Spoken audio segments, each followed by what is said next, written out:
Sadarkaa yuunivarsiitii eegga geessaniin booddee barattoonni hedduun dipaartimentii filachuuf baay'ee rakkattu. Sababni isaas gaafa maatii gaafattan maatiin mucaan koo hakiima ta'uu qaba, mucaan koo hojjetaa baankii ta'uu qaba, mucaan koo kana ta'uu qaba, mucaan koo sana ta'uu qaba jedhu.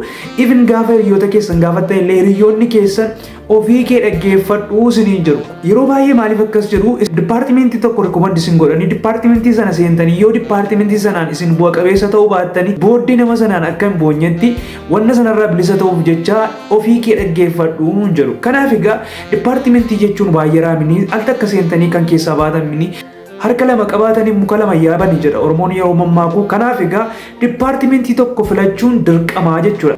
Kanaaf egaa dipaartimentii filachuun dura waa'ee dipaartimentii adda baastanii qorachuu qabdu jechuudha. Osoo waa'ee dipaartimentii sanaan beekin yoo seentan baay'ee itti miidhamaa taatu. Asitti waan dirqamatti beekuu qabdan waan isinitti himu tokko dipaartimentii tokko filachuun dura hanga pilaansiitti qabaachuu qabdu jechuudha. Akkas jechuun koo dipaartimentii kana yoon dhabee maal seenuun qaba, yoon sana dhabee maal seenuun qaba, pilaan A, pilaan B, pilaan C qabaachuu qabdu jechuudha. Yeroo baay'ee barattoonni yuunivarsiitii pilaanii tokko bichaa qabatanii waan dhufaniif dipaartimentii sana qofa seenuun qaba waan jedhanii yaadaniif murteessanii waan dhufaniif dipaartimentii sana akkaataan taaneen gaafa dipaartimentii sana miis godhan sammuun isaanii baay'ee miidhama. Dipaartimentii kan biraa yoo seenan illee dipaartimentii sana irratti bu'a qabeessan ta'anii jechuudha.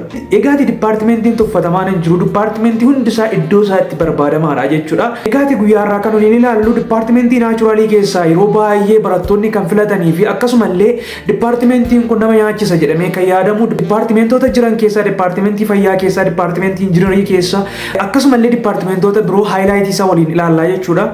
Asumaan wanta akkan isin kadhadhaa isinirraa kanan barbaadu wanta akka qofa jira jechuudha. Innis informationii kana sirriitti itti yaadee isinii qindeessee dhiyeessuuf yeroo baay'ee natti fudhate. Sababni isaas informationiin isinii kennu kun informationii salphaa miti. Sababa koo namni takka akka miidhamu waan hin barbaanneef waa'ee dipaartimentii kanaa sirriitti itti yaadee qorannoo itti geggeessee jechuudha. Informationii kana isiniif qabadhee kanan dhufe. Kanaaf egaa wanta akka qofan isinirraa barbaada. Viidiyoo kana laayik gochuun akkasumallee chaanalii kiyya kanaaf haaraa yoo taatan sabiskiraayib gochuun akka maatii taatan isin gaafadha. Amma kallattiimaan dipaartimentoota jiran waliin ilaallaa na wajjiniin tura.